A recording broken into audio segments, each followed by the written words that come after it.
It's confirmed! Uupo bilang coach si Billy Crawford sa The Voice Kids na malapit nang mapanood dito sa Kapuso Network. Pero bago yan, sumalang muna for the first time si Billy sa GMA Integrated News interviews kung saan sinagot niya ang negative comments tungkol sa kanyang pagpayat.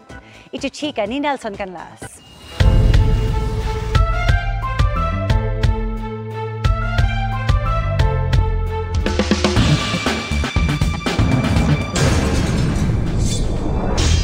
Billy Crawford is definitely living his best life matapos ang ilang recognition here and abroad. Eto na, and it's official. From the Voice generations, he is back. This time for The Voice Kids. Hello kids, this is Coach Billy. I want you. Sa aming kwentuhan sa GMA Integrated News interviews, mapapansin ang kinang sa mga mata ni Billy. Inspirasyon daw niya ang kanyang mag-ina na sobra niyang pinasasalamatan. I love the way how you and Colleen support each other. Plano niyo ba magkaroon ulit ng baby? No, we're not planning. But to be honest, kung ano na lang bigay sa amin ng Panginoon, we'll accept it. Tinanong ko na si Amari, tinanong na namin ni Colleen, you want a baby sister or a baby brother? Baby sister? Okay, pero not now. Sa mga nagdaang taon, napansin ng maraming fans ang pagpayat ni Billy. Billy, you are in your slimmest era. What is the secret? The slimmest or the sickness era? Everyone keeps on, it's a loop. It's like a circle sa buhay ko. It's a non-stop conversation is my nutrition or my diet.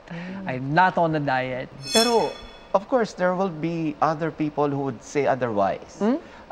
You know what's being circulated online, right? Oh, yeah. How do you feel about that? It used to faze me. It used to get me. It used to may kurot ng konti. Pero now it really doesn't anymore. It's nakakatawa na lang. I mean, that's it, 30. Of course, Billy, addict daw. Sa mga nakakakilala sa akin, I am by far the one of the few artists are the ones who don't try drugs. We can all take a strand of our hair and do tests. Ngayon din, pwede kong hamunin lahat ng tao dito ngayon. No problem. I have nothing to hide. So, hindi po ako addict. Addict ako sa pamilya ko. Addict ako sa trabaho ko. And that's it. I'm living, I think, my life to the fullest right now. Binalikan din ni Billy ang nakaraan niya with alcoholism. Napagtagumpayan daw niya ang parte na ito ng kanyang buhay. It's been over 5 years I've been sober. I have not touched a lick of alcohol. I have not touched cigarettes. Zero. With God's help and God's grace, I did it. So I think everyone is allowed and able to change. You can change. Nelson Canlas, updated sa Showbiz Happenings.